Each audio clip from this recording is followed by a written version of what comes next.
For our teaching time today, we will continue our series from the book of Revelation. And if you have a Bible, you could turn to chapter 2. We've spent the last 3 weeks looking at this idea of the beautiful presence, that Jesus is the beautiful presence, and that we as a church get to hear from Jesus about what it means for the church in our day to be a beautiful presence in our world.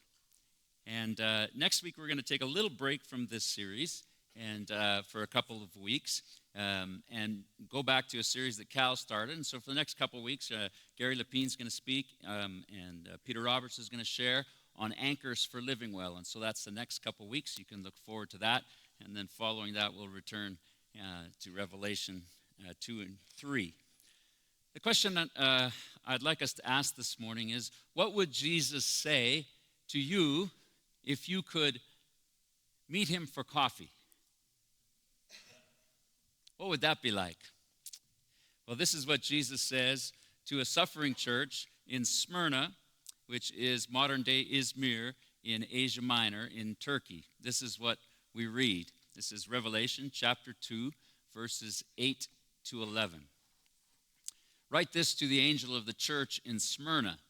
This is a message from the one who is the first and the last, who was dead but now is alive. I know about your suffering and your poverty, but you are rich. I know the blasphemy of those opposing you. They say they are Jews, but they are not, because their synagogue belongs to Satan. Don't be afraid of what you are about to suffer. The devil will throw some of you into prison to test you. You will suffer for 10 days. Remain faithful, even when facing death, and I will give you the crown of life. Anyone with ears to hear must listen to the Spirit and understand what he is saying to the churches.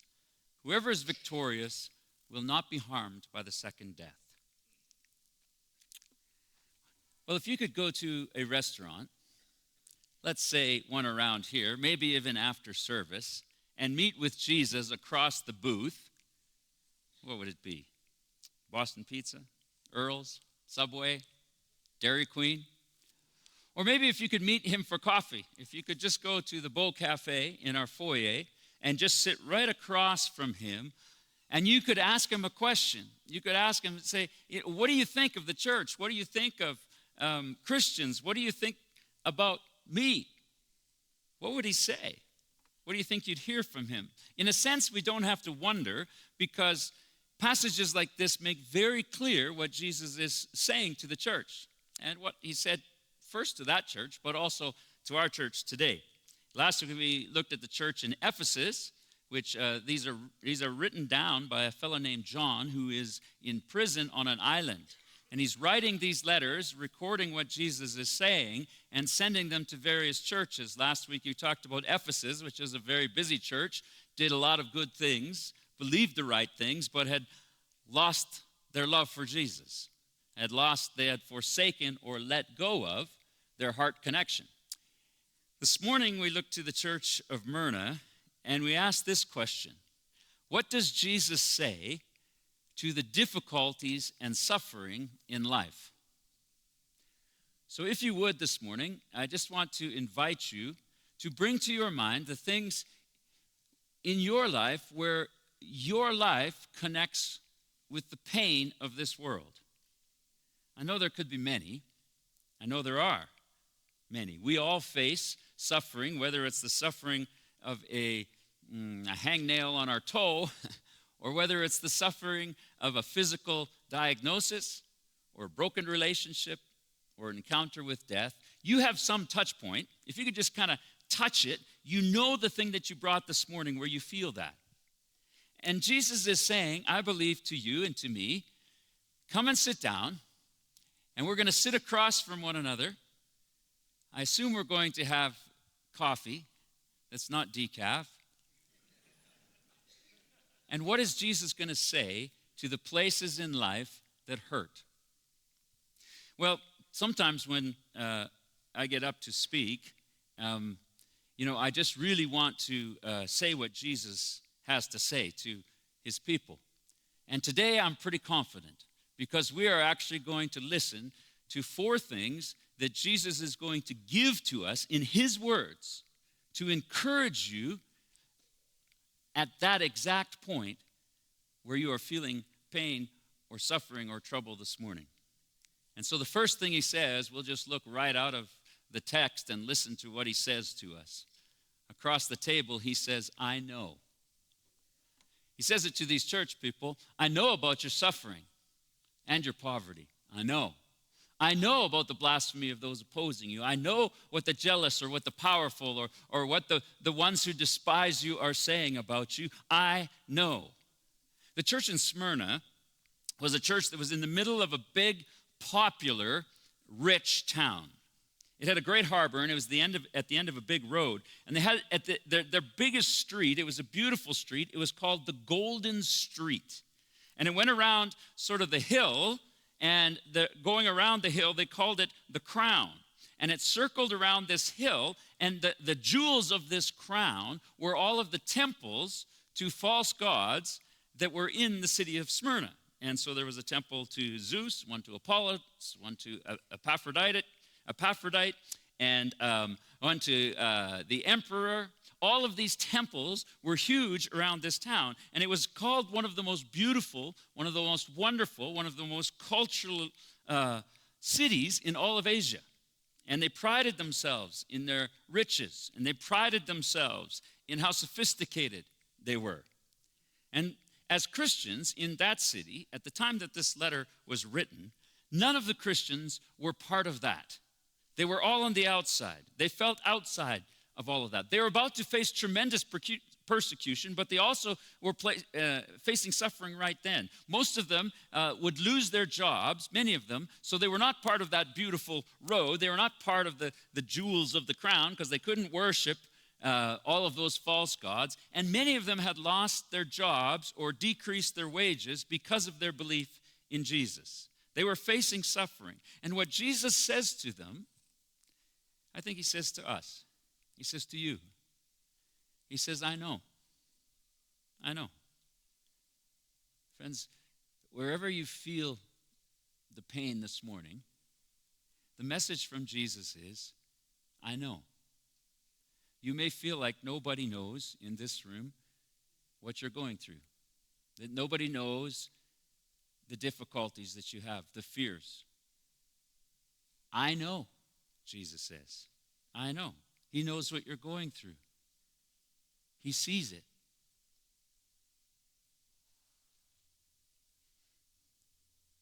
You know, every single time that you go through something difficult, Jesus knows what it is.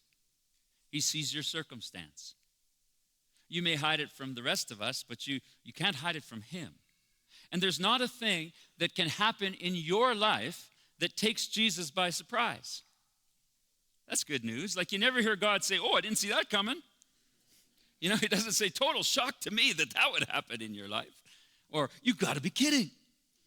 Run that by me again. No, he knows. He knows. Why? Because he knows everything. And he knows what you are facing right now. The thing that makes you feel ick this morning, or anxious, or yuck, or ouch, or hopeless. He knows every detail of it. In fact, he knows more about it than you do. Remember how God relates to time? Imagine if time was a river, if the past was over here and it was this massive river that was sort of running through history, and we're like a boat on the river at different points. We're on the river, but the boat of the past doesn't see the boat of the future. And it doesn't see the boat of the present because it's around the bend and it's past it and you can't see it anymore. There are different places in time. But imagine if someone, maybe from the balcony, maybe from the top of a mountain, could look down and see the entire river of time. That's how God relates to time. When God looks at it, he can see all of it at once. All of it. You and I have a tendency to make the mistake of thinking, oh, God can see the future. Well, no, that's as if he was trapped in the present with us, but he's not. God is not in the present. All moments are present to him.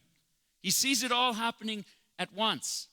And the good news of this is that only he knows who you are. because he sees your past, he sees your present, he sees your future, every moment of it, he sees all of it. You can only see a slice of your life. Psychologists would tell us that our memories of the past are very distorted, that they're not actually what really happened. But God sees it all. He knows you infinitely more than you know yourself and infinitely more accurately than you know yourself.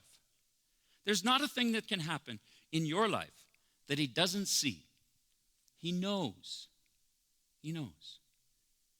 And so the anxiety that you haven't talked to anyone about, he knows that. He's aware of that. But it's not just that. He says, I know about your suffering and poverty. He says, I know about what's going on.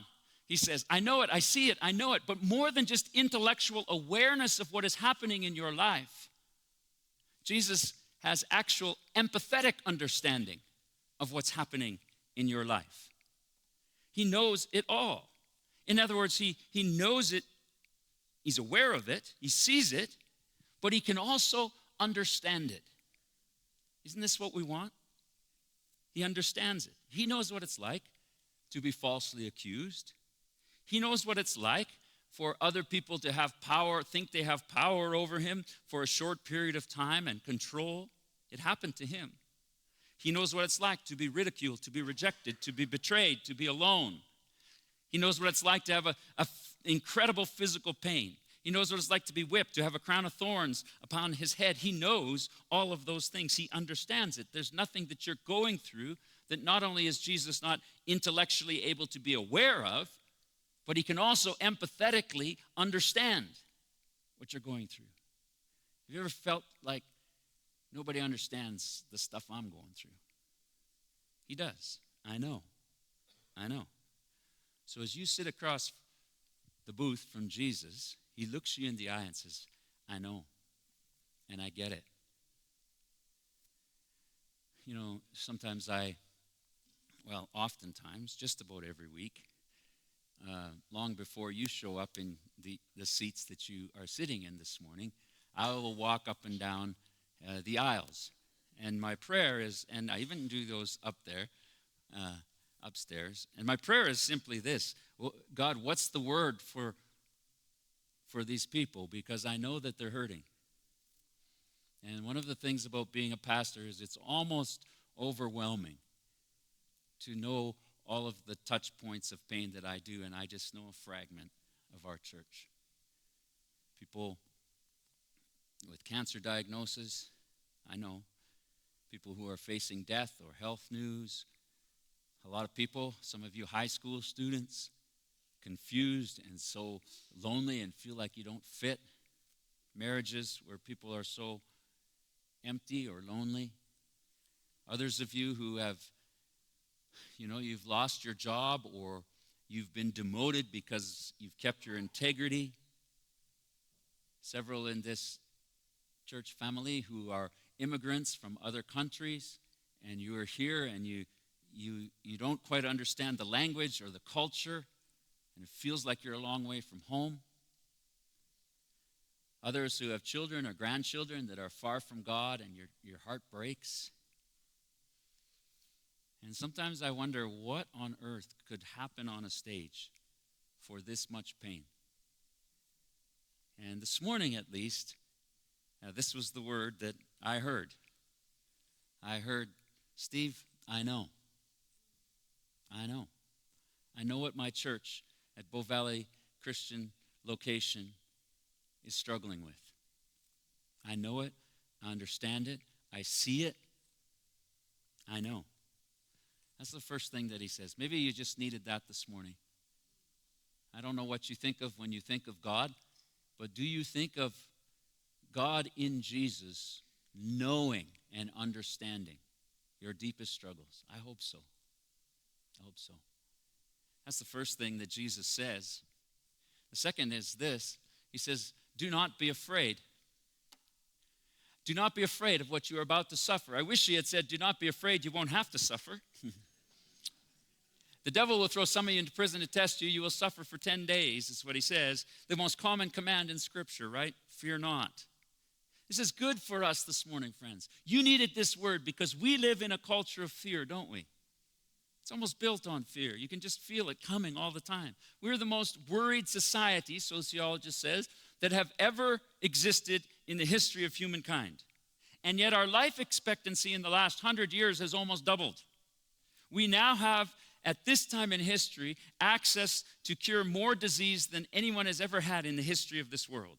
And yet no group in the history of the world has ever been so fearful. We have never been so healthy, and we have never been so scared. No group of humans has been more worried than us. And so the word of Scripture is, do not be afraid. Do not be afraid. I was thinking back to COVID and all the things we went to in that season. And it would seem to me that whatever happened with the virus that was COVID-19, the real virus that we all got infected with, and there frankly is nothing that the world can give us to cure it or inoculate us against it. The real virus is the fear and anger and suspicion and anxiety and lack of trust that invaded our world through that experience. There's a lot of fear. There's a lot of fear in this room. I know it. Fear for loved ones, fear of failure, fear for your marriage, fear that you won't get married, fear when you're alone, fear when you're in the dark. Panic attacks are a very real thing. And I know a lot of people in this room struggle with them. And I have too in the past. It's a very fearful thing. Some of us have fears about aging, fears about our parents, fears about the future, fears about global warming, fears about all kinds of things, political fears. And the dominant thing that occurs when you're afraid is whether or not your perspective is going to lead you to increase in fear or lead you towards faith. And Jesus is saying to a church, many of which who are going to die. He doesn't say that he will change things right now. He doesn't say, don't worry, I'm going to take the pain away. He gives us a new perspective, and we saw it in the first verses here. He says, I am the first and the last. In other words, I am the first, the beginning, I am the end. I am the Alpha, the Omega, Jesus says. Your life is bracketed by Jesus. Your life is in his hands. I am the first and last. I'm the resurrected one, which means your life is in the hands of the one who was there before time began and will be there after time, and your life is in his hands. One of the people who does great pastoral care in our congregation is Ian Gray. And Ian and I have walked through some difficult times, his and mine, and he has this saying that he'll say to you, if you're in the hospital, I recommend that you give Ian a call because you will experience peace when he comes to visit you. And he has this saying, our lives are in God's hands. They are.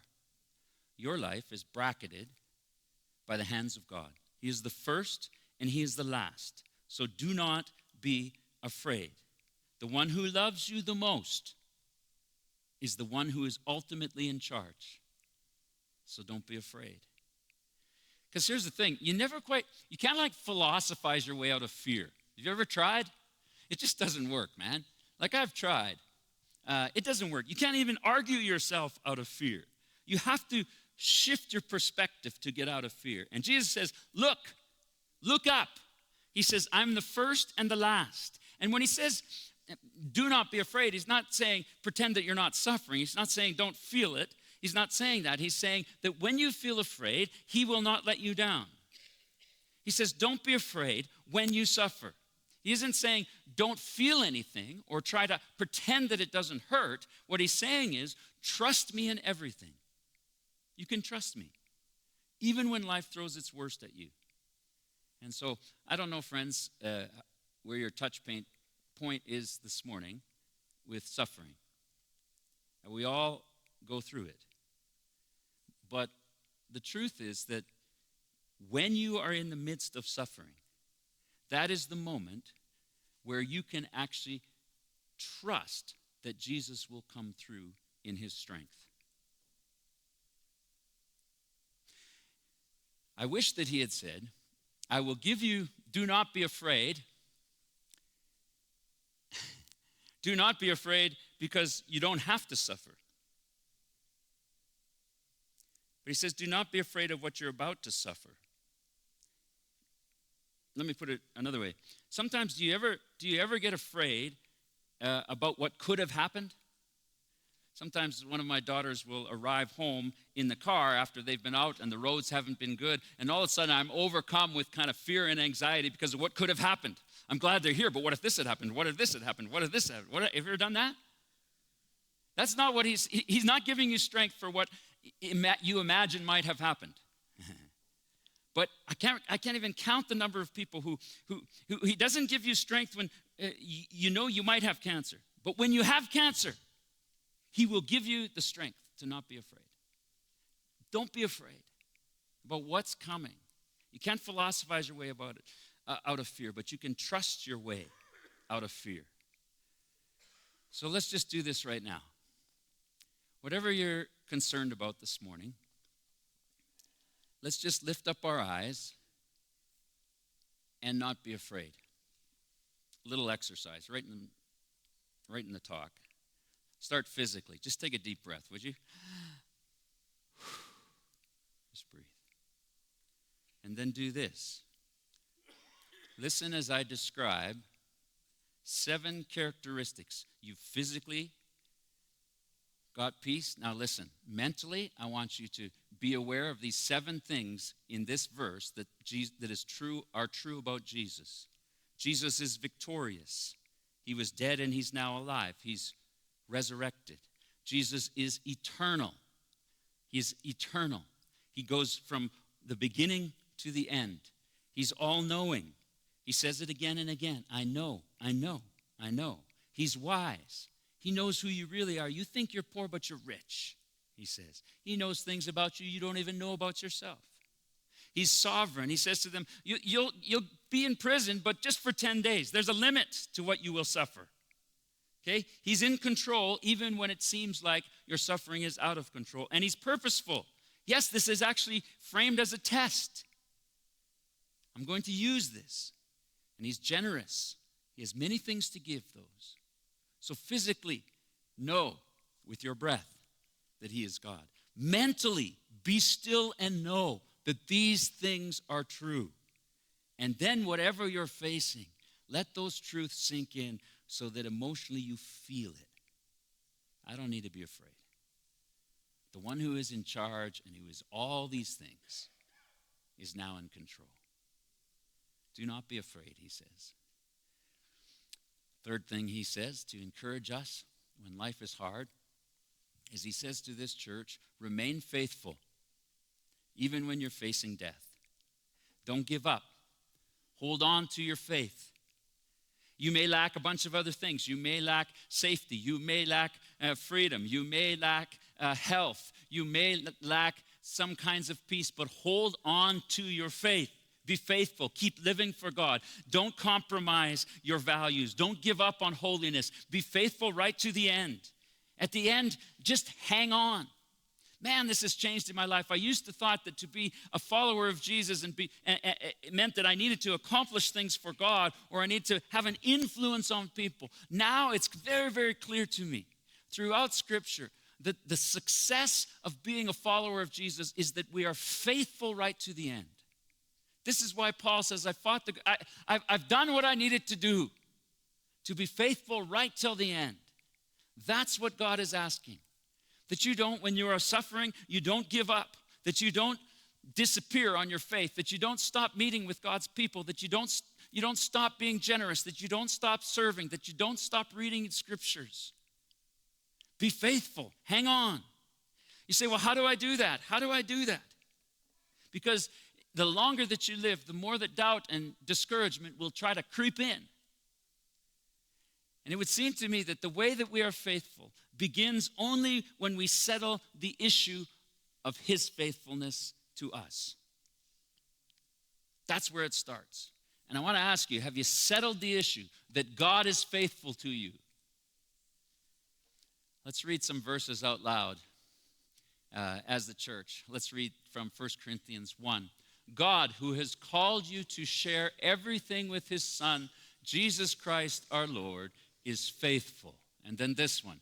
But the Lord is faithful and will give you strength and will protect you from the evil one.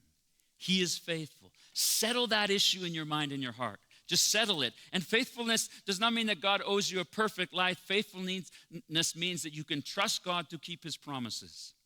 And he didn't promise that there wouldn't be problems. He did promise to protect us from the evil one, no matter what comes. If you want to be faithful, begin by looking at the faithfulness of God and settle that in your mind and heart. I know one man who did. You need to know this man. This is a fresco of him. He was a member of the church in Smyrna.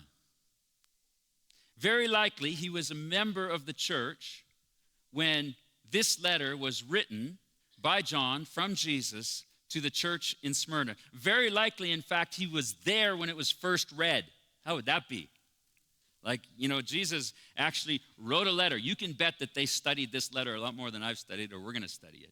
The words of Jesus to his church. So you imagine, you're sitting there in the church, letter from Jesus. I know. Do not be afraid. Be faithful. You get all of this. In fact, this man actually later went on to become the pastor or leader at the church in Smyrna. This guy. His name was Polycarp. Well, Polycarp became the pastor of the church in Smyrna. And then on the 22nd of February of AD 156 or 155, he was captured by the government and was brought to the middle of the city, to the middle of the Golden Street. And he was brought to an amphitheater, and the proconsul of Rome asked him to deny his faith in Jesus and the church. He said, "This is all you have to do, Polycarp. Just bow your knee that Caesar is Lord." He wouldn't do it. Well, they were kind to him. He was an older man. He was 86 years old. They were very kind to him. They said, "Listen, we know you're an old man. Just bow down quickly. We'll just wipe it out. It'll all be okay." And Polycarp said one of the most famous sentences in all of Christian history. He looked the government official in the eye, and he said this: 86 years I have served him, and he has done me no wrong. How can I blaspheme my king who saved me? That's faithfulness. Right after that, Polycarp was martyred. He was killed because of that response. I was thinking about this, and I thought, God's been faithful to me. It would be about 37 years that I've served him since I committed my life to him. What would it be for you? How many years have you served him and he's done you no wrong? I think for some of us it would be a few decades. Some of us, maybe 5 or 6 years. Maybe some of us it's just like been 2 or 3 months. I don't know. But has he done you any wrong? Imagine that. Say there's 400 people in this room right now. Just say that. And let's say that on an average, if you averaged us all out, we'd average to about 10 years, give or take. Average 10 years of serving God and him doing us no wrong. If that's true, we got about 4,000, give or take, 4,000 years right here in this room, cumulative years of people who can stand and say, he's done me no wrong. He's faithful. He's faithful in ways we can't even see or imagine. And you will go through struggles, but he is faithful. And the issue of God's faithfulness, whether you believe he is not faithful or not, will determine how you go through difficult times that are coming.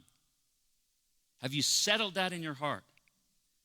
I just invite you to settle that issue right in your heart, that he is faithful and that you'll be faithful to him. Because here's the thing. If we were all to if I took all of my problems to a counselor, we have some great counselors in this church. If they were a Christian counselor, I guarantee you that at the end of the counseling session, after I had told them all of my difficulties and struggles and pain and frustrations, a good counselor who is a Christian and calling me to the things of God would come to the end of the session and say, "Okay, hear what you're saying. That is difficult. Will you trust God or not?" That's at the end of your struggles. Whether you're facing death, whether you're afraid, whether you're heartbroken, will you trust God or not? Settle that issue. He's faithful. And Jesus turns to us across the booth and says, listen, hang on, remain faithful to the end. And then the last thing that he gives us is this word, I will give you. Remain faithful even when facing death, and I will give you the crown of life. There is a crown of life coming. And we don't understand, lots of things don't make sense in this world, and I know the stuff you go through, you just think, why on earth is this happening? Well, I don't know if you'll get the answer on earth, but one day, he will put a crown on your head, and you will understand. And I was thinking about this city in Smyrna. Christians in Smyrna walking down this street where they don't fit, where they've lost their resources, where a lot of them can't go because they're afraid for their life. The golden street, and those temples were called the jewels. And maybe they felt inferior. They felt left out. They felt poor. They felt weak. They didn't seem like they had any power. They didn't seem like they had any influence on that street. But today we are not reading, and I'm not talking about the builders of those temples. We're reading about the Christians that walked that street, and maybe that's why a little later in the book we'll hear about a different golden street, one that's in heaven, and a different crown that Jesus puts on the heads of those who have stayed connected to him. Because anything that you're going through does not compare to what Jesus is going to give you when this life is over. And he turns to those people and says, listen, stay faithful, no matter what comes, even death, your death, the death of someone you love, and I will give you a crown of life. In this short, nasty, often brutal world, the best is yet to come for those who follow Jesus. Because at the end of the book of Revelation, what do we read? We read that there's a day that's coming, friends, when there will be no more tears, no more mourning, no more crying, no more pain, no more death, no more hospitals, no more needles, no more Band-Aids, no more funerals, no more cancer, no more disease, no more broken hearts, no more goodbyes, that actually heaven will have come to earth, and earth will be the way that it's supposed to be. And Jesus will win, and he will give you, he says, the crown of life. You need that to get through whatever you're going through. So 4 encouragements, friends, today. I'll just leave you with these. Jesus knows. He urges you, you don't need to be afraid. Stay faithful. Don't give up. And remember what's coming. I was thinking about this. That's a good encouragement for our church. But I was also thinking, there's a lot of us who walk with people who are suffering and we don't know what to say. Have you ever felt that? I feel that just about every week. Now you know what to say. It's right there. What would Jesus say to the person in your life who's suffering? It's right there. Do you see? Listen to them. How do we become the beautiful presence in this world? We do for others what Jesus does for us in our suffering. And we come alongside those who hurt and we say, I know, I hear you. I can take time in my life to listen to you. You don't have to be afraid. And you don't have to give up on your faith. And you got to know that something better is coming. This, friends, is how we become a beautiful presence in Calgary in a world that is filled with fear and pain and suffering. And there's someone in your life that needs to hear one of those phrases this morning. Maybe you need to listen and know their pain. Maybe you need to live out the peace so that they see what life is like without fear. Maybe you need to model Jesus' life to them of what a faithful life looks like. And maybe you need to remind them of eternity. And wouldn't it be great if we just took these phrases as a church? When you see someone in our church that's suffering and struggling and going through pain, you just give them one of these. Now you know what Jesus would say to them. Across from coffee.